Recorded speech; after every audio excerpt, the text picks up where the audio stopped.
दोस्तों व्हाट्सएप एक surveillance tool है। व्हाट्सएप पर लोगों की जासूसी हो रही है और लोगों के मैसेजेस देखे जा रहे हैं, उनकी वीडियो कॉल्स को टैप किया जा रहा है, उनकी वॉइस कॉल्स को टैप किया जा रहा है। ये मैं नहीं कह रहा हूँ, ये बहुत ही बड़ी हस्ती, बहुत ही बड़ी पर्सनालिटी कहती है। उस पर्सनालिटी का नाम है पावेल डुरोव। ये है टेलीग्राम के करंटली सीईओ, फाउंडर और एग्जीक्यूटिव डायरेक्टर।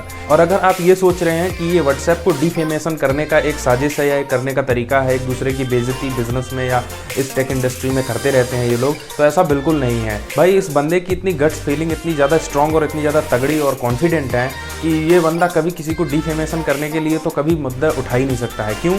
रीज़न ये है कि ये खुद ये कहते हैं कि मेरी करंट में एक्टिव यूजर्स की संख्या 700 मिलियन प्लस है और डेली 2 मिलियन प्लस रजिस्ट्रेशन इस पे होते रहते हैं। और खुद ऐसे कहते हैं कि मुझे इस बात से फ़र्क नहीं पड़ता व्हाट्सएप मार्केट में रहे ना रहे, व्हाट्सएप बड़ा बन जाए छोटा बन जाए, लेकिन मैं एक सच्चाई को बता रहा हूँ कि व्हाट्सएप एक सर्विलेंस टूल है, किसी के भी लिए हो सकता है। क्यों? ये इस बात का भी दावा ये करते हैं कि व्हाट्सएप एक ऐसा टूल और इसमें फंक्शनैलिटी में एक ऐसे लूपहोल्स हैं जिसको हैकर्स बहुत ही आसानी से एक्सेस कर सकते हैं, और ये खुद भी ऐसा करते हैं, लोगों को ट्रैक करते हैं। तो इसका मतलब क्या समझे कि हमारा भी टैप हो रहा है या फिर किसी बड़ी पर्सनालिटी का टैप हो रहा है? तो इसका क्लियर सा मुद्दा है कि टैप किसी का भी हो सकता है, आपका, मेरा, बड़ी पर्सनालिटी या जो भी व्हाट्सएप को यूज कर रहा है। और जिस एप्लीकेशन की पेरेंट कंपनी मेटा या फिर फेसबुक हो, उस पर ये कोई नई बात नहीं है, होता रहता है हर 3-4 महीने में ऐसी कोई खबर जरूर आती है कि फेसबुक ने 52 मिलियन यूजर्स का डेटा लीक किया है या फिर 1 मिलियन का या फिर 1 बिलियन यूजर्स का डेटा लीक कर दिया है। ऐसा तो होता ही रहता है। मार्क ज़करबर्ग पर पता नहीं कितने केसेस चल रहे हैं, पता नहीं कितने डिफेमेशन केसेस चल रहे हैं, पता नहीं कितने लोगों के डाटा चोरी करने के केसेस चल रहे हैं, तो कोई गिनती नहीं है।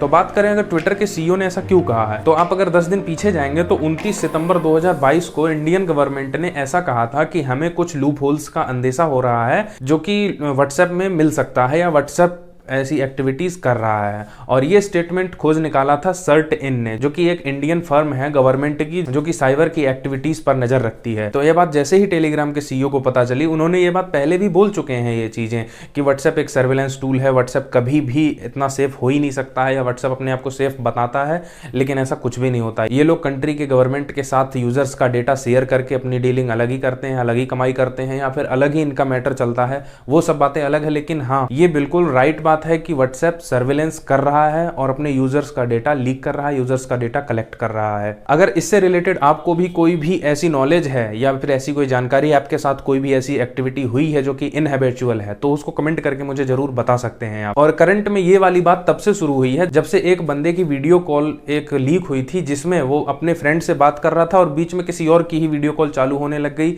और कुछ और ही उसमें दिखने लग गया था।